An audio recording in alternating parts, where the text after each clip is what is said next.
Selamat datang di Setiap Ada Hikmah, tempat kita menguak tabir kisah-kisah penuh hikmah tentang balasan dunia bagi para pendosa. Siapkan mentalmu. Sebelum kita masuk ke kisahnya, jika Anda ingin terus mengikuti cerita-cerita penuh hikmah seperti ini, pastikan sudah subscribe dan nyalakan lonceng notifikasi ya. Dusun Kencana, sebuah permata hijau yang tersembunyi di balik perbukitan, dulunya adalah potret kedamaian. Sungai mengalir jernih, sawah menghampar luas, dan tawa anak-anak seringkali memecah keheningan sore. Namun, seiring waktu, sebuah bayangan pekat mulai menyelimuti, merenggut kecerahan itu perlahan namun pasti. Bayangan itu bernama Haji Samad, atau yang lebih dikenal dengan julukan Pak Haji, seorang konglomerat desa yang namanya selalu disebut dengan nada bergetar. Entah itu karena rasa segan yang bercampur takut, atau sekadar bisikan keputusasaan. Tubuhnya yang tambun dengan kulit bersih terawat, serta sorot matanya yang tajam dan kerap kali kosong, selalu memancarkan aura kekuasaan yang menindas. Setiap langkahnya di atas tanah yang menurutnya adalah miliknya, terasa begitu berat, seolah setiap pijakan mampu mengguncang fondasi kehidupan warga dusun. Rumahnya, sebuah istana megah berpagar tinggi, berdiri angkuh di atas bukit, memandang rendah gubuk-gubuk reot di bawahnya, sebuah metafora nyata dari jurang pemisah antara dirinya dan rakyat jelata. Kekayaan Pak Haji memang tak terbantahkan. Ladang kelapa sawit yang membentang luas hingga batas horizon, pabrik pengolahan hasil bumi yang tak henti mengepulkan asap, serta deretan toko dan ruko di pusat kota kabupaten, semuanya adalah bukti nyata dari kerajaan bisnis yang ia bangun. Namun, di balik kemilau harta itu, tersembunyi cerita-cerita getir, tetesan air mata, dan desahan napas panjang para korban yang tak berdaya. Lihatlah Pak Haji itu, bisik Mak Ijah, seorang janda tua yang terpaksa menjual sedikit sisa tanah warisannya kepada Pak Haji dengan harga yang tak masuk akal. Dulu sawah bapakku subur, tanah kami luas. Sekarang, tinggal sejengkal untuk menanam kangkung di belakang rumah. Suaranya parau, matanya menerawang jauh ke hamparan ladang sawit yang kini dihiasi plang bertuliskan nama Pak Haji. Ia tak sendiri. Kisah-kisah serupa menjadi lagu pengantar tidur yang paling sering diceritakan di dusun itu. Pak Haji punya keahlian khusus dalam membujuk warga untuk menjual tanah mereka. Mulai dari iming-iming harga tinggi yang tak pernah terrealisasi sepenuhnya, hingga ancaman terselubung berupa mempersulit perizinan usaha kecil-kecilan warga, atau bahkan memutus akses jalan menuju kebun jika tanah di sekitarnya tidak dijual kepadanya. Kekikiran dan keserakahan Pak Haji adalah dua sisi mata uang yang tak terpisahkan.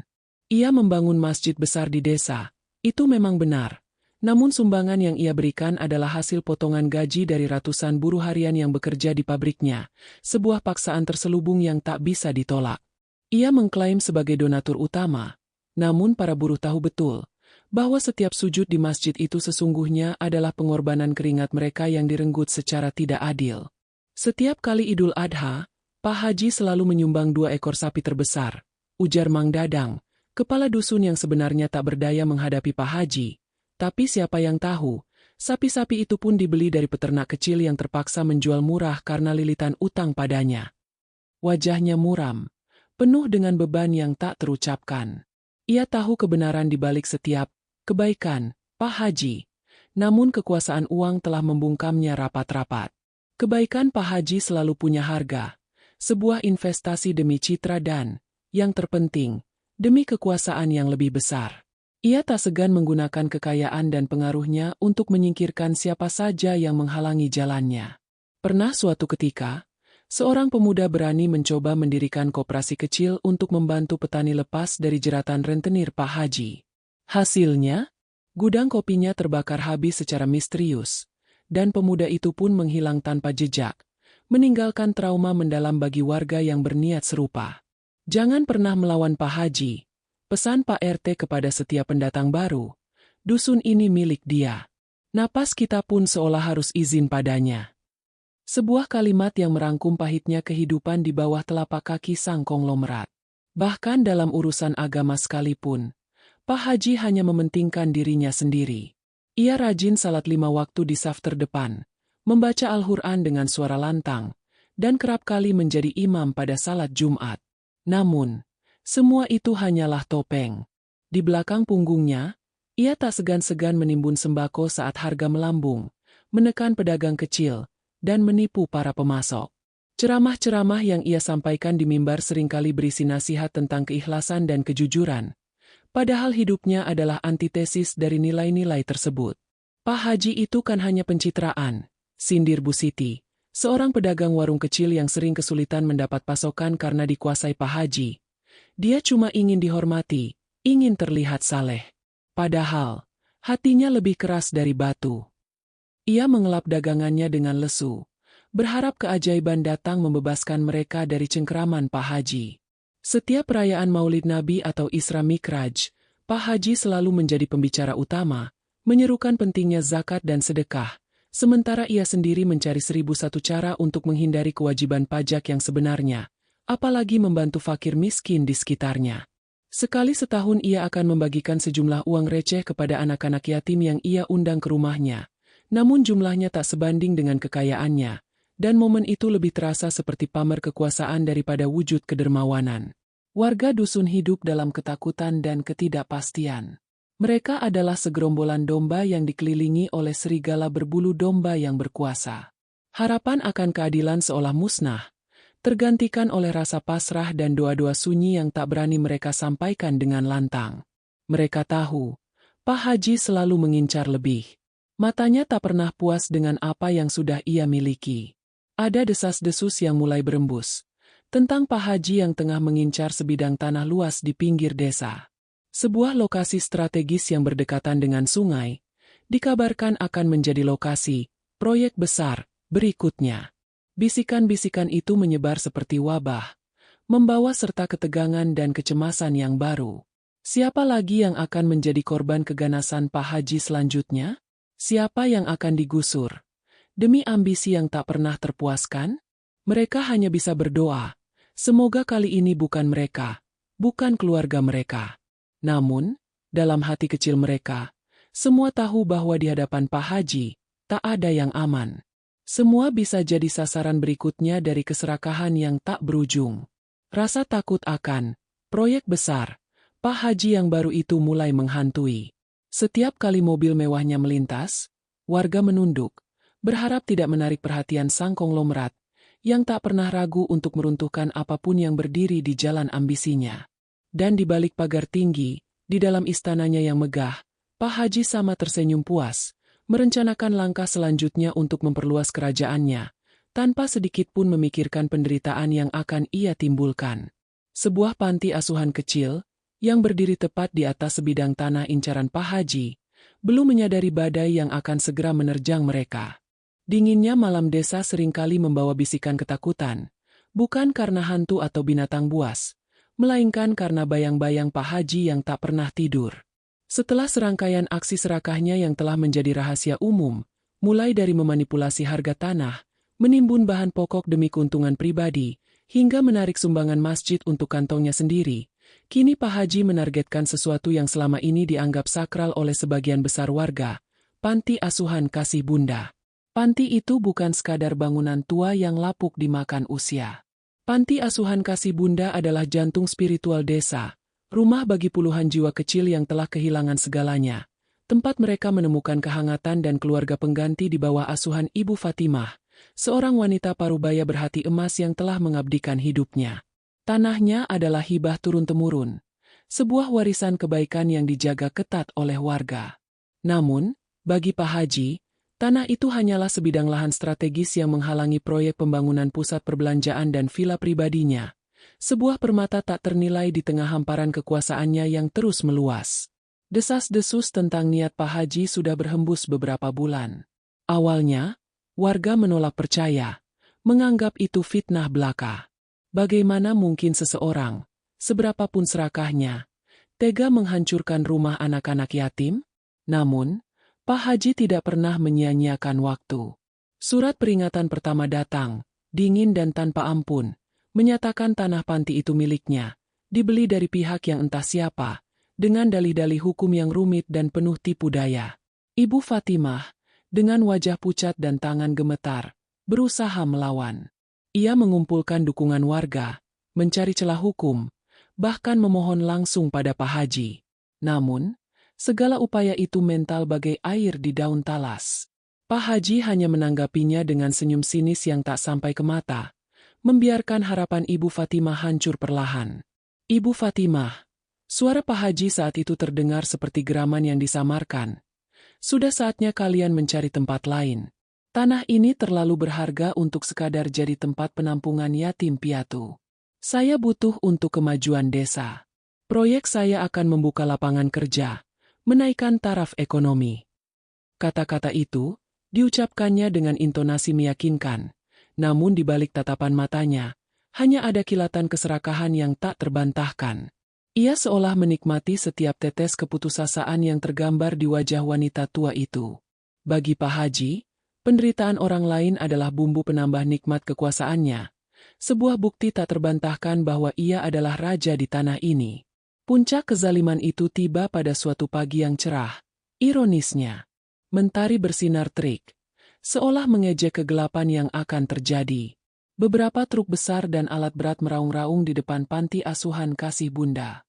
Puluhan preman bayaran Pak Haji, berwajah sangar dan tanpa ekspresi, turun dari truk, mulai mengepung bangunan. Di tengah kerumunan warga yang hanya bisa menonton dengan napas tertahan dan hati merana, Pak Haji datang dengan mobil mewah hitamnya. Ia turun dengan langkah perlahan, mengenakan kemeja batik sutra mahal, kacamata hitam yang menutupi sepasang matanya, dan senyum tipis yang tak pernah lepas dari bibirnya. Senyum itu, bagi Ibu Fatimah dan anak-anak panti, adalah lambang kekejaman yang tak terhingga. Anak-anak panti, yang sebagian besar masih sangat kecil, berteriak ketakutan. Mereka bersembunyi di balik rok Ibu Fatimah atau berpegangan pada tiang-tiang bangunan. Tangisan mereka pecah, memilukan. "Jangan, Bapak, ini rumah kami," teriak seorang anak laki-laki dengan mata sembab, memeluk sebuah boneka lusuh yang jadi satu-satunya kenangan dari orang tuanya. Anak-anak lain ikut menangis. Air mata membasahi pipi mereka, memohon belas kasihan pada deretan preman yang hanya menatap kosong. Mereka tak mengerti mengapa rumah mereka, satu-satunya tempat yang mereka sebut rumah, tiba-tiba akan dihancurkan. Mereka hanya tahu rasa takut yang mencekik dan kebingungan yang menyesakkan dada. Ibu Fatimah maju ke depan, memohon dengan segala kerendahan hati. "Pak Haji, tolonglah, kasihanilah anak-anak ini. Mereka tidak punya siapa-siapa lagi. Kemana mereka akan pergi?" Suaranya serak, matanya berkaca-kaca, penuh keputusasaan yang mendalam. Ia mencoba meraih tangan Pak Haji, namun dengan gerakan elegan, Pak Haji menghindar, seolah sentuhan wanita itu menjijikkan baginya. "Sudah saya katakan, Ibu Fatimah, ini bukan lagi urusan saya," jawab Pak Haji datar. Suaranya tetap tenang dan terkontrol, kontras dengan kekacauan emosi di sekelilingnya. Ia melirik jam tangan emasnya, seolah tak sabar ingin melihat proses penggusuran selesai. "Tim saya akan memastikan mereka dipindahkan ke fasilitas penampungan sementara yang kami sediakan." Tawaran itu, yang terdengar seperti solusi, sebenarnya hanyalah upaya untuk meredakan gejolak di permukaan, tanpa sedikit pun empati yang tulus. Ia sama sekali tidak peduli kemana anak-anak itu akan pergi, atau bagaimana mereka akan beradaptasi. Yang penting, tanah ini bersih untuk rencananya. Perintah penggusuran segera dilaksanakan. Preman-preman itu mulai menarik paksa anak-anak dari bangunan, meskipun dengan kasar, dan melemparkan barang-barang sederhana mereka keluar. Lemari reot, kasur tipis, buku-buku usang, semua terlempar begitu saja ke tanah yang berdebu. Dinding-dinding mulai diruntuhkan oleh alat berat, menimbulkan suara gemuruh yang menghantam hati. Setiap bongkahan tembok yang jatuh, setiap pecahan genteng yang berhamburan, terasa seperti tusukan tajam di jiwa Ibu Fatimah dan warga desa yang tak berdaya. Mereka menyaksikan dengan mata kepala sendiri bagaimana kebiadaban kekuasaan merenggut kebahagiaan dan keamanan dari anak-anak yang tak berdosa. Mereka hanya bisa mengutuk dalam hati, takut untuk bersuara, karena tahu bahwa Pak Haji tidak akan ragu untuk menghancurkan siapapun yang berani melawannya. Pak Haji menyaksikan semua itu dari kejauhan yang aman. Dari balik kacamata hitamnya, ia bisa melihat air mata anak-anak yatim yang bercampur debu, keputusasaan Ibu Fatimah yang kini hanya bisa memeluk anak-anaknya yang ketakutan, dan wajah-wajah geram warga yang tak berdaya. Sebuah senyum kemenangan yang tipis, hampir tak terlihat, tersungging di bibirnya. Ia merasakan gelombang kekuatan dan kepuasan membuncah di dadanya. Rasa bangga atas kekuasaan yang tak terbatas, atas kemampuannya untuk mengendalikan nasib orang lain, bahkan di atas penderitaan mereka. Baginya, pemandangan itu adalah bukti nyata dominasinya, sebuah tontonan yang jauh lebih memuaskan daripada harta benda itu sendiri. Ia menikmati setiap desahan pilu, setiap tetes air mata, karena itu menegaskan posisinya di puncak hierarki desa. Panti asuhan Kasih Bunda kini tinggal puing-puing, dan di atas reruntuhan itu, Pak Haji membayangkan kemegahan proyek barunya, tak menyadari bahwa kekuasaan yang ia nikmati hari itu akan menjadi racun yang menggerogoti jiwanya dari dalam, menunggunya di persimpangan jalan takdir yang kelak akan mengubah segalanya. Matahari sore memulas emas di atas puing-puing bangunan lama Panti Asuhan Kasih Bunda. Pak Haji berdiri di sana, di lahan yang kini telah kosong melompong. Debu bekas pembongkaran masih mengambang tipis di udara, menciptakan aura kekuasaan yang kejam. Sebuah senyum tipis merekah di bibirnya yang tebal, kepuasan yang dingin melingkupi hatinya. Proyek villa mewah yang telah lama ia impikan akan segera berdiri di sini. Tanah ini adalah mahkota dari kerajaannya, bukti nyata dominasinya. Ia menarik napas dalam-dalam, menghirup aroma debu dan kemenangan, tanpa sedikit pun rasa bersalah atau iba. Bayangan wajah-wajah sendu anak-anak yatim dan tatapan kosong pengurus panti yang tak berdaya bagai embusan angin lalu, tak sedikit pun menggoyahkan hatinya yang telah membatu. Kelemahan adalah pilihan, gumamnya, merapikan setelan jasnya yang mahal. Dan aku tak pernah memilihnya. Malam itu, Pak Haji kembali ke kediamannya, sebuah istana megah yang berdiri angkuh di puncak bukit, memandang remeh ke seluruh desa di bawahnya. Aroma masakan Prancis tercium dari dapur, namun nafsu makannya terasa hambar. Ia mendudukkan diri di sofa kulit Italia di ruang baca pribadinya, ditemani koleksi cerutu Kuba dan segelas whisky tertua. Di tangannya, selembar rencana pembangunan villa baru terhampar. Angka-angka keuntungan berlipat ganda menari-nari di benaknya. Uang, kekuasaan, itu adalah dewa-dewanya. Namun, di tengah euforia keserakahan yang melingkupi, sebuah rasa dingin tiba-tiba merayapi tulang punggungnya. Bukan hawa dingin dari AC sentral yang membekukan, melainkan sesuatu yang lebih dalam, lebih menakutkan. Jantungnya berdetak tak beraturan. Mulanya, hanya detak tak wajar yang ia kira akibat terlalu banyak kafein atau kelelahan. Tapi kemudian, detak itu semakin cepat, semakin keras, bagai palu godam yang menghantam dadanya dari dalam. Nyeri tajam menusuk, meremas ulu hatinya, menjalar ke lengan kiri dan rahangnya. Napasnya tercekat, keringat dingin membanjiri dahinya. Rencana pembangunan yang tadi dipegangnya jatuh dari tangannya yang gemetar. Matanya membelalak, melihat ke sekeliling ruangan yang mewah, ke semua harta yang telah ia kumpulkan, namun kini terasa begitu jauh, begitu tak berarti. Sebuah ketakutan primordial mencengkeramnya, ketakutan yang tak pernah ia rasakan bahkan ketika menghadapi ancaman bisnis terbesar sekalipun. Ini adalah ketakutan akan kematian, yang datang tiba-tiba, tanpa peringatan, dan ia sendirian. Pak Haji terjatuh dari sofa, terkapar di lantai marmer yang dingin. Pandangannya mulai kabur, suara-suara di sekitarnya meredup. Ia mencoba berteriak, meminta tolong, namun yang keluar hanyalah erangan lemah. Dunia di sekelilingnya berputar, lalu kegelapan pekat menelannya, seolah ia ditarik ke dalam jurang tanpa dasar. Dalam kegelapan itu, sebuah penglihatan, atau mungkin mimpi yang begitu nyata, mulai terbentuk. Ia mendapati dirinya berdiri di tengah padang pasir yang luas, tak bertepi, di bawah langit yang hitam tanpa bintang. Udara panas terik, namun rasa dingin menusuk tulangnya. Di sekelilingnya, gunung-gunung harta yang pernah ia miliki, tumpukan uang, emas, permata, mobil mewah, dan sertifikat tanah, semua berdiri kokoh. Namun, alih-alih berkilauan, semua itu tampak kusam, berlumut, dan membusuk. Uang kertas menguap menjadi debu hitam, emas berubah menjadi besi tua yang berkarat, Permata-permata berharga remuk menjadi kerikil tak berguna. Dari celah-celah harta yang membusuk itu, muncul wajah-wajah. Wajah-wajah pucat. Mata-mata penuh luka. Wajah anak-anak panti asuhan yang menangis histeris saat mereka diusir dari rumah satu-satunya. Wajah-wajah para petani yang tanahnya ia rampas. Wajah para pedagang kecil yang ia gulung bisnisnya. Ribuan wajah. Semua menatapnya dengan tatapan kosong, hampa, namun penuh tuduhan.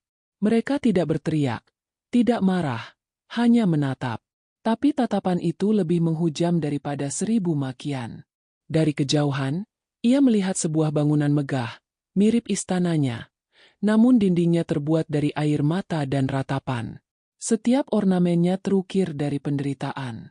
Di puncaknya, ia melihat dirinya sendiri, berdiri tegak, tersenyum sinis, menunjuk dengan jempol ke bawah, mengisyaratkan kehancuran bagi siapa saja yang menghalangi jalannya. Namun, sosok dirinya yang lain itu tiba-tiba runtuh, hancur berkeping-keping menjadi debu bersama semua harta yang dipuja. Lalu, sebuah suara menggema di seluruh padang pasir itu, suara yang bukan berasal dari telinga, melainkan dari kedalaman jiwanya sendiri. Harta ini, apakah ini benar-benar milikmu, Haji?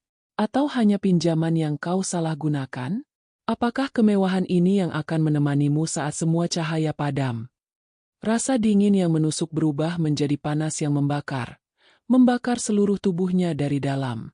Ia mencoba lari, namun kakinya tertanam di tanah. Ia mencoba menutup mata, namun penglihatan itu tak mau pergi. Rasa hampa yang luar biasa menyerbu, menggerogoti segala yang ia yakini.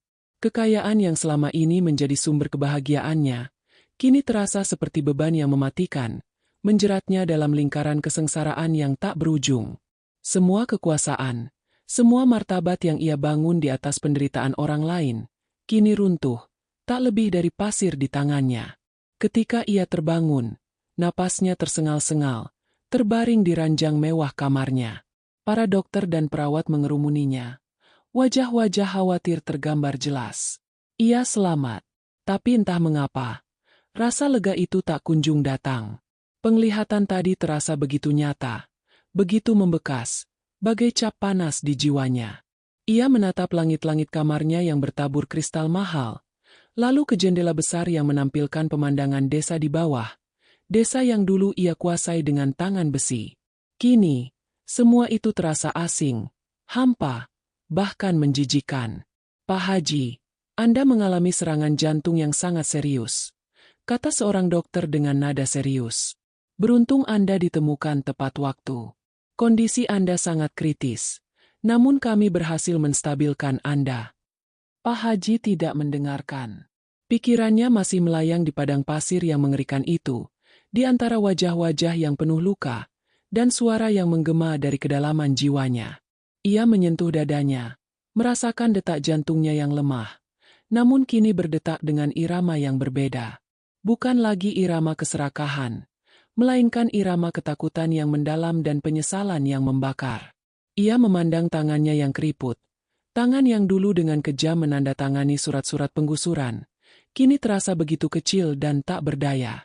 Harta kekayaannya yang mencapai ratusan miliar rupiah, yang selama ini menjadi kebanggaannya, kini terasa seperti tumpukan sampah yang membusuk.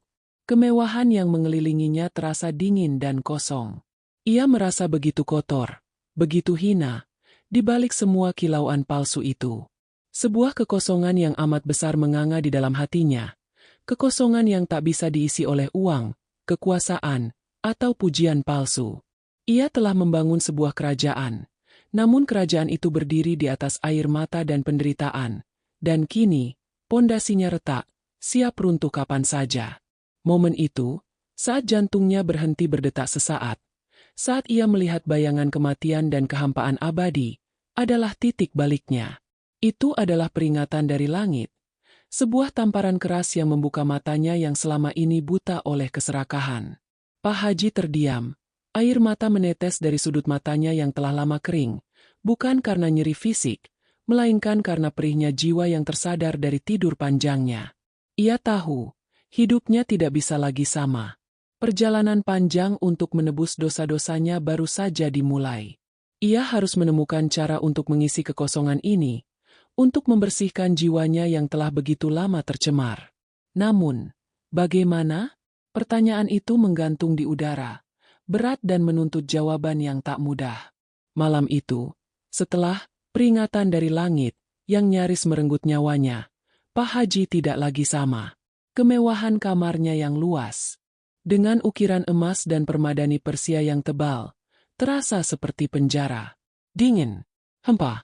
Mata tuanya menatap langit-langit berukir. Namun yang terpantul di benaknya hanyalah potongan-potongan dosa masa lalu yang berkelebat tak henti. Penggusuran panti asuhan. Wajah-wajah anak kecil yang penuh ketakutan dan air mata. Penjualan tanah warga dengan harga murah paksa. Senyum-senyum sinis saat ia menimbun kekayaan di atas penderitaan orang lain. Setiap lembar uang yang ia kumpulkan, kini terasa berlumuran lumpur dan air mata. 200 miliar rupiah. Sebuah angka yang dulu adalah puncak ambisi dan kebanggaannya, kini menjelma menjadi beban yang menghimpit jiwanya hingga nyaris remuk. Untuk apa semua ini? Bisiknya, suaranya parau, bahkan di telinganya sendiri terdengar asing. Tubuhnya terbaring di ranjang empuknya, namun jiwanya melayang tak tentu arah.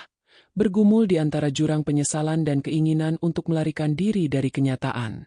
Selama ini, ia percaya kekuasaan dan harta akan memberinya kedamaian, tetapi yang ia dapatkan hanyalah kehampaan yang menganga. Peristiwa kemarin, entah badai, gempa, atau hanya ilusi yang terlalu nyata, telah menelanjangi ilusi kebahagiaan itu. Ia melihat dirinya, seorang kakek tua yang kaya raya namun miskin jiwa, berdiri sendiri di hadapan kekosongan yang tak terhingga. Ego lama, yang telah mengakar kuat selama puluhan tahun, berteriak-teriak menolak perubahan. Kau sudah bekerja keras, Haji. Ini adalah hasil jerih payahmu. Jangan bodoh. Bisikan itu begitu kuat, mencoba menyeretnya kembali ke dalam cengkraman keserakahan yang familiar. Ia terbiasa menjadi raja di desanya, ditakuti dan dihormati, meski lebih karena rasa takut daripada respek tulus. Melepaskan semua ini berarti melepaskan identitas yang telah ia bangun seumur hidup. Itu berarti menjadi, bukan siapa-siapa, kembali menjadi Pak Haji yang dulunya miskin. Sebuah prospek yang menakutkan, bahkan lebih menakutkan daripada kematian itu sendiri. Namun, di tengah badai batin itu, muncul suara lain. Suara yang lebih lembut, namun penuh kekuatan. Suara penyesalan. Suara kerinduan akan kedamaian yang sesungguhnya. Kedamaian yang tak bisa dibeli dengan miliaran rupiah. Ia teringat tatapan mata ibunya di masa lalu. Tatapan yang penuh kasih namun juga kekecewaan setiap kali ia memilih jalur yang gelap demi keuntungan. Ia teringat ajaran agama yang ia lupakan, tentang zakat, sedekah, dan keadilan. Malam berganti pagi, lalu siang, dan kembali malam. Pak Haji menghabiskan hari-harinya dalam kontemplasi mendalam. Ia mengurung diri, menolak bertemu siapapun, bahkan karyawannya sekalipun kebingungan melihat perubahan drastis pada majikannya. Ia makan seadanya, tidur tak nyenyak, matanya cekung dan tatapannya kosong, seperti orang yang baru saja lolos dari kematian. Namun di balik kekosongan itu, ada percikan api yang mulai menyala. Percikan tekad. Ia bangkit dari ranjangnya yang megah, melangkah gontai menuju jendela besar. Pemandangan desa terhampar di bawahnya. Rumah-rumah sederhana, kebun-kebun yang dulunya subur kini banyak yang beralih fungsi menjadi proyek-proyeknya.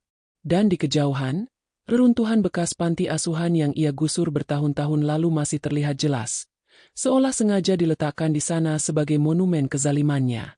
Hatinya mencelos. Rasa perih yang amat sangat menusuk ulu hatinya. Itu bukan lagi perih fisik, melainkan perih jiwa. Aku harus berubah, gumamnya, kali ini dengan suara yang lebih mantap, meskipun masih bergetar. Aku harus menebusnya. Tetapi bagaimana? Pertanyaan itu membayanginya. Bagaimana bisa ia menebus dosa puluhan tahun? Bagaimana bisa ia mengembalikan senyum yang telah ia renggut? Bagaimana bisa ia membersihkan jiwanya yang telah tercemar begitu dalam? Pikirannya melayang pada seluruh kekayaannya. Tanah-tanah, bangunan-bangunan megah, deposito yang menggunung di bank. 200 miliar. Angka itu kembali muncul, namun kali ini bukan sebagai simbol kekuasaan, melainkan sebagai alat. Alat untuk membersihkan. Alat untuk mengembalikan. Ide itu, awalnya hanya bisikan samar, kini mulai tumbuh menjadi sebuah gagasan yang nyata dan tak terelakkan. Sebuah ide yang radikal, yang akan mengguncang pondasi kehidupannya dan identitasnya sebagai Pak Haji yang kaya raya. Melepaskan semuanya. Bukan sebagian, bukan untuk pencitraan, tetapi seluruhnya. Pergumulan itu berat. Ia merasakan tarikan dua kekuatan yang saling berlawanan. Satu sisi mencengkeram erat kekayaan dan kenyamanan. Sisi lain mendesaknya untuk melepaskan, untuk melegakan. Ia membayangkan hidup tanpa semua kemewahan ini. Hidup yang sederhana, mungkin bahkan miskin di mata dunia, tetapi kaya di mata Tuhan dan di mata hati nuraninya. Kehilangan kekuasaan, kehilangan status. Namun, di setiap bayangan kehilangan itu, ada bayangan lain yang lebih memikat, kedamaian. Kedamaian yang ia dambakan sejak lama, yang tak pernah bisa ia raih dengan uang. Tekadnya semakin bulat. Sebuah keputusan monumental mulai terbentuk di benaknya. Ini bukan hanya tentang uang, tetapi tentang memulihkan martabat. Bukan hanya bagi dirinya tetapi juga bagi mereka yang pernah ia sakiti. Ini adalah pertarungan melawan dirinya sendiri, melawan iblis keserakahan yang bersemayam dalam jiwanya. Dan untuk pertama kalinya dalam hidupnya, Pak Haji merasa memiliki tujuan yang lebih besar dari sekadar mengumpulkan harta. Ia tahu jalan ini tidak akan mudah. Masyarakat desa mengenalnya sebagai serigala berbulu domba, atau bahkan serigala tanpa bulu domba. Kepercayaan mereka telah hancur. Penyesalannya begitu dalam, namun ia harus berani menghadapinya. Ia harus menunjukkan, bukan hanya dengan kata-kata, tetapi dengan tindakan nyata, bahwa ia telah berubah. Bahwa peringatan dari langit itu bukan hanya mengguncang fisiknya, tetapi juga jiwanya, hingga ke akar-akarnya. Di hadapan cermin, ia melihat pantulan dirinya. Keriput yang semakin dalam, rambut yang memutih. Namun kali ini, ada sesuatu yang berbeda di matanya. Bukan lagi keserakahan atau kekejaman, melainkan bayangan penyesalan yang mendalam, dan sepercik harapan. Harapan akan penebusan. Harapan akan awal yang baru. Pak Haji mulai merancang. Bukan lagi proyek-proyek pembangunan gedung pencakar langit, melainkan proyek pembangunan kembali hati dan jiwanya, serta hati dan jiwa desa yang pernah ia rusak. Ia memikirkan panti asuhan yang rata dengan tanah, keluarga-keluarga yang kehilangan mata pencarian, wajah-wajah lesu yang dulu tak pernah ia hiraukan. Kini, setiap wajah itu memanggil namanya, menuntut keadilan, dan ia bersiap untuk menjawab panggilan itu. Ia tidak ingin mati dengan membawa dosa sebanyak gunung. Ia ingin mati dengan hati yang bersih, atau setidaknya hati yang mencoba untuk bersih. Dari lubuk hatinya yang paling dalam, sebuah tekad membaja. Ia akan mengembalikan semua yang telah ia ambil. Ia akan membagikan semua yang telah ia kumpulkan. Ini adalah satu-satunya jalan menuju ketenangan. Satu-satunya jalan menuju penebusan. Besok, ia akan memulai perjalanan itu. Perjalanan yang akan mengubah sisa hidupnya, dan mungkin juga kehidupan banyak orang. Keputusan itu telah final. Tidak ada lagi keraguan. Hanya ada satu tujuan, membersihkan diri. Dan untuk itu, ia harus melepaskan segala-galanya. Semua 200 miliar rupiah itu. Pak Haji tidak lagi tidur nyenyak di ranjang megahnya. Setiap detak jantungnya adalah hitungan mundur menuju hari penebusan. Tekad yang membakar hatinya setelah pergulatan batin yang panjang, kini menjelma menjadi sebuah rencana yang berani, bahkan gila di mata banyak orang. Malam-malam yang dulu ia habiskan untuk menghitung untung, rugi, kini diisi dengan perhitungan lain. Bagaimana caranya mengembalikan semua yang telah ia ambil, melipat gandakannya dengan ketulusan yang tak terhingga. Ia menjual aset-asetnya, satu persatu, tanpa ragu. Vila-vila mewah, saham-saham perusahaan, lahan-lahan yang dulu ia dapatkan dengan cara tak pantas, semua dilepaskan. Kekayaan senilai 200 miliar rupiah, Angka yang dulu adalah puncak keserakahan, kini menjadi simbol pengorbanan terbesarnya. Prosesnya panjang dan rumit, melibatkan pengacara-pengacara yang awalnya bingung, namun pada akhirnya hanya bisa menggelengkan kepala melihat kegigihan seorang Pak Haji yang telah berubah. Ada kekosongan yang dulu tak pernah ia sadari, sebuah kehampaan yang tak bisa diisi oleh tumpukan uang atau pujian palsu.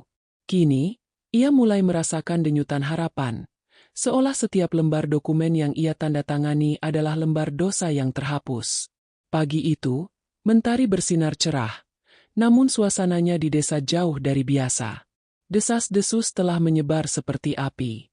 Pak Haji, si konglomerat desa yang terkenal akan kekikiran dan ketegasannya, kabarnya akan melakukan sesuatu yang tak terduga.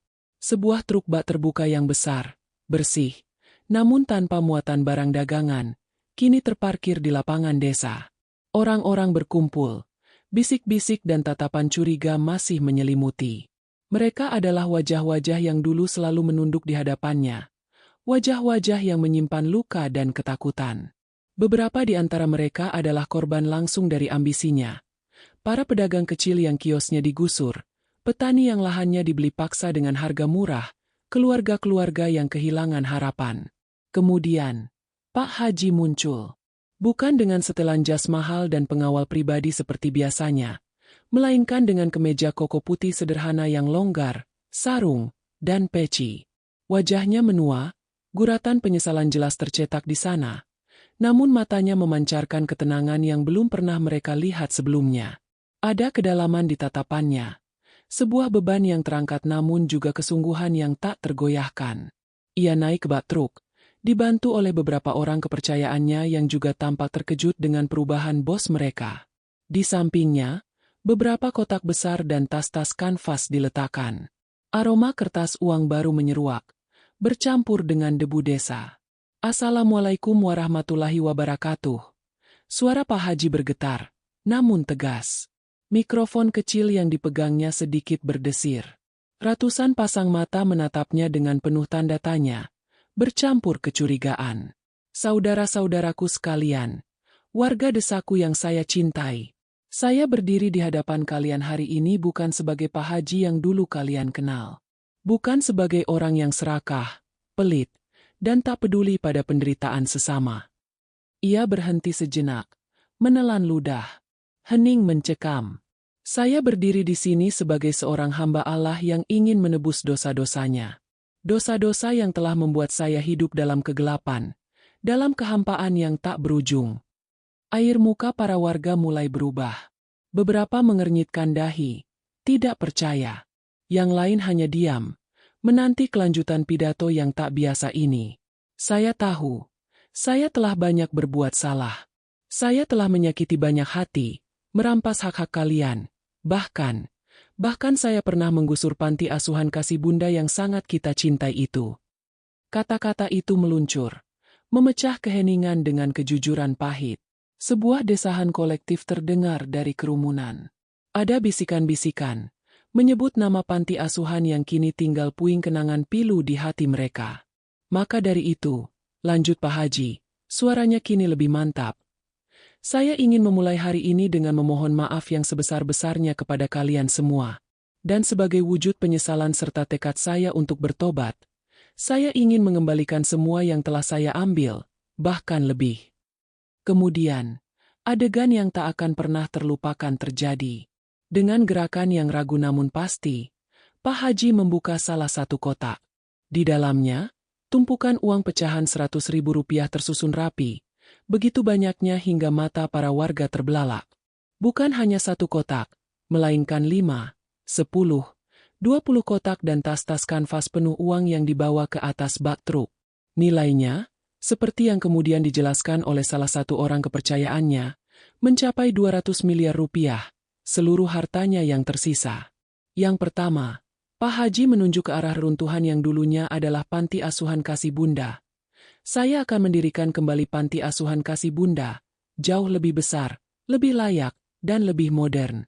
Dana awal untuk pembangunan, fasilitas, dan operasional selama 5 tahun ke depan telah saya siapkan.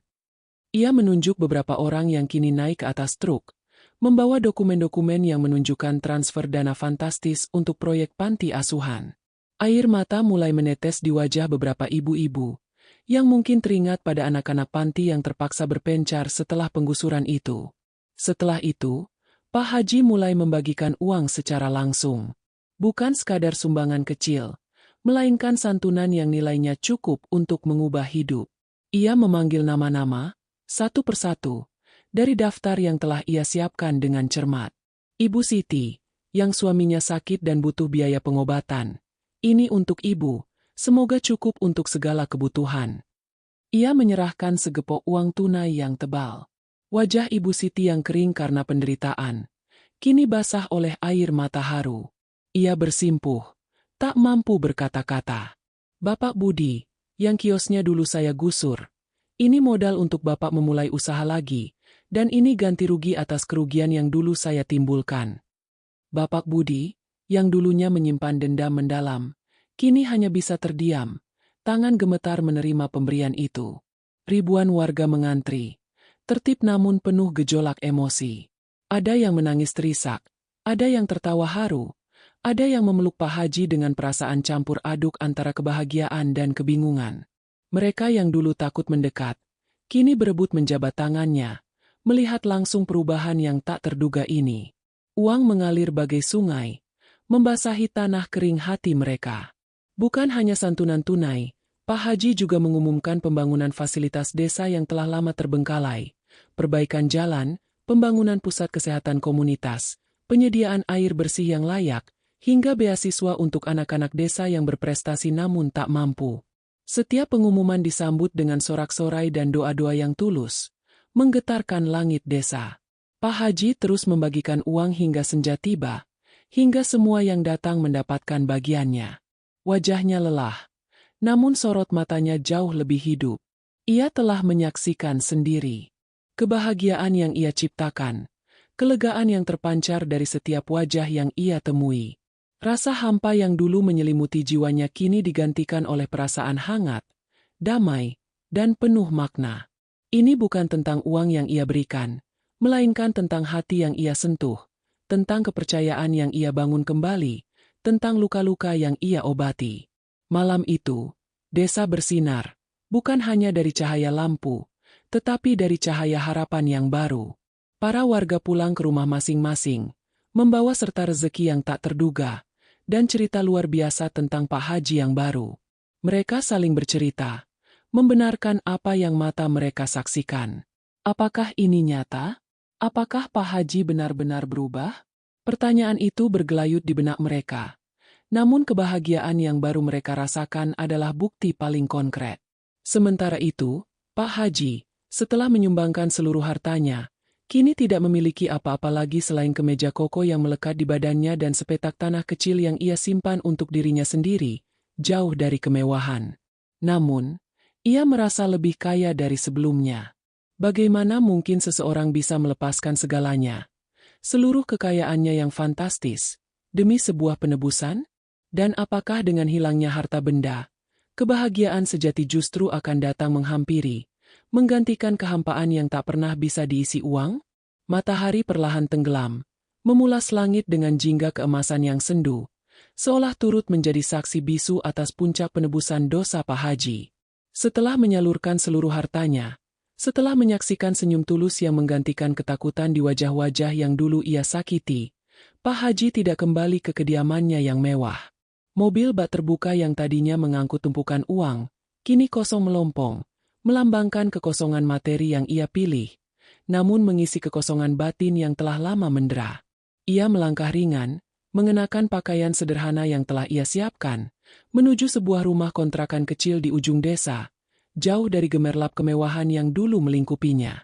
Malam itu, untuk pertama kalinya setelah puluhan tahun, Pak Haji tidur dengan hati yang benar-benar damai, tanpa beban pikiran tentang aset, keuntungan, atau cara menumpuk kekayaan. Yang ada hanya rasa lega yang membanjiri relung jiwanya, seperti embun pagi yang menyegarkan. Kini, ia bukan lagi konglomerat desa yang ditakuti, melainkan seorang hamba Tuhan yang baru, lahir kembali dari abu keserakahan. Keheningan malam itu bukan lagi teman kesendirian yang pahit, melainkan kanvas bagi bisikan nurani yang telah lama terbungkam, kini bebas melantunkan melodi ketenangan. Ia merasakan sentuhan lembut angin malam yang seolah membawa serta doa-doa syukur dari setiap jiwa yang telah ia bahagiakan hari ini. Sebuah melodi yang jauh lebih merdu daripada simfoni uang yang pernah ia puja. Kekosongan dompetnya adalah harga yang tak sebanding dengan kekayaan hati yang kini ia miliki. Ia telah membuang jubah kemunafikan dan keserakahan. Kini berdiri telanjang di hadapan takdir, namun dengan integritas yang jauh lebih mulia. Setiap hembusan napasnya kini adalah wujud rasa syukur, sebuah pembebasan dari belenggu dunia yang semu. Ia akhirnya mengerti bahwa kekayaan sejati bukanlah deretan angka di rekening bank, melainkan kedalaman hati yang mampu memberi dan memaafkan. Rasa hampa yang dulu menggerogoti, kini digantikan oleh sebuah kepenuhan yang tak terlukiskan, seolah setiap sel tubuhnya berteriak, cukup, dan damai. Ini adalah awal dari sebuah babak baru. Bukan lagi tentang merebut, melainkan tentang merangkul. Bukan lagi tentang menguasai, melainkan tentang melayani. Sebuah kehidupan yang jauh dari kemewahan, namun berlimpah makna. Warga desa yang dulu menciut ketakutan setiap kali berpapasan dengannya, kini melihatnya dengan tatapan yang berbeda. Awalnya adalah rasa terkejut yang masih bercampur kebingungan, seolah tak percaya pada perubahan drastis yang terjadi. Namun, seiring berjalannya waktu, seiring dengan Pak Haji yang kini tak lagi diiringi pengawal, yang tak lagi berbicara dengan nada perintah, melainkan dengan senyum dan sapaan tulus, tembok ketakutan itu perlahan runtuh. Pak Haji memilih untuk menghabiskan hari-harinya dengan kesederhanaan. Ia menanam sayuran di pekarangan kecil rumah kontrakannya, membantu membersihkan masjid desa, atau sekadar duduk di bangku taman yang ia perbaiki sendiri, mengamati anak-anak bermain. Anak-anak panti asuhan yang kini berdiri tegak kembali dengan bangunan baru, seringkali berlari menghampirinya, berbagi cerita atau meminta bantuan sederhana. Dulu, mereka akan berlarian menjauh, takut akan tatapan tajam Pak Haji. Kini, mereka melihatnya sebagai kakek yang ramah, yang sering berbagi permen atau sekadar mendengarkan celotehan polos mereka. Salah satu momen paling mengharukan adalah ketika seorang ibu tua, yang dulu nyaris kehilangan rumahnya akibat ulah Pak Haji, menghampirinya sambil membawa sepiring ubi rebus. Wanita itu menatap Pak Haji dengan mata berkaca-kaca, bukan karena dendam, melainkan haru. "Terima kasih, Pak Haji," bisiknya. Suaranya bergetar. "Dulu saya takut sekali. Sekarang, saya bisa tidur nyenyak. Semoga Allah membalas kebaikan Bapak." Pak Haji menunduk. Matanya ikut berkaca-kaca. Balasan atas dosanya bukan datang dalam bentuk azab fisik yang mengerikan, melainkan dalam bentuk perubahan hati yang mendalam, kesempatan untuk bertaubat, dan kini, doa tulus dari orang-orang yang pernah ia zalimi. Ini adalah ganjaran yang jauh lebih bernilai dari kekayaan 200 miliar yang telah ia lepaskan. Ia merasakan kehangatan yang tak pernah ia dapatkan dari tumpukan uangnya. Sebuah kehangatan tulus yang merasuk hingga ke tulang sumsum, mengisi setiap ruang kosong yang dulu dipenuhi ambisi dan keserakahan. Kini, ia memahami arti sebenarnya dari balasan. Balasan atas dosa-dosanya telah datang, bukan dalam bentuk musibah, melainkan dalam bentuk kesadaran. Sebuah kesadaran yang membuka jalan menuju kedamaian abadi. Kekayaan sejati bukanlah apa yang bisa ia kumpulkan, melainkan apa yang bisa ia berikan. Bukan apa yang bisa ia miliki, melainkan apa yang bisa ia bagikan. Kini, ia bukan lagi dicari karena uangnya, melainkan karena kebijaksanaannya, karena ketenangan yang terpancar dari wajahnya. Para pemuda sering mendatanginya untuk meminta nasihat. Para ibu-ibu menceritakan keluh kesah, dan para tokoh masyarakat datang berdiskusi. Ia menjadi penyejuk, penengah, dan teladan. Sebuah metamorfosis sempurna dari seorang tiran menjadi seorang panutan. Wajahnya yang dulu selalu menyiratkan ketegangan dan ambisi, kini memancarkan keteduhan dan keikhlasan. Rambutnya memutih sempurna, namun sorot matanya jernih, penuh kearifan. Ia telah menemukan tujuan hidupnya yang sebenarnya, bukan di puncak kekuasaan, melainkan di kedalaman hati yang melayani. Ia telah mengakhiri perjalanannya di dunia ini dengan sebuah legasi yang jauh lebih berharga daripada kekayaan materi. Ia mengajarkan kepada seluruh desa, dan kepada setiap jiwa yang mendengar kisahnya, bahwa penebusan selalu mungkin, bahwa perubahan selalu ada, dan bahwa kekayaan sejati tak pernah terukur oleh jumlah nol di belakang angka, melainkan oleh jumlah senyum dan kedamaian yang bisa ia ciptakan di hati orang lain. Pak Haji kini hidup sederhana, namun jiwanya kaya raya, dikelilingi oleh kasih sayang dan penghormatan tulus dari warga desa. Sebuah akhir yang damai bagi sebuah perjalanan penuh liku, membuktikan bahwa pada akhirnya, kebaikan selalu menemukan jalannya pulang. Jika kisah ini menjadi pelajaran berharga bagi Anda, jangan lupa subscribe untuk kisah azab berikutnya, like video ini, dan tinggalkan komentar Anda di bawah. Semoga kita semua terhindar dari azab yang pedih.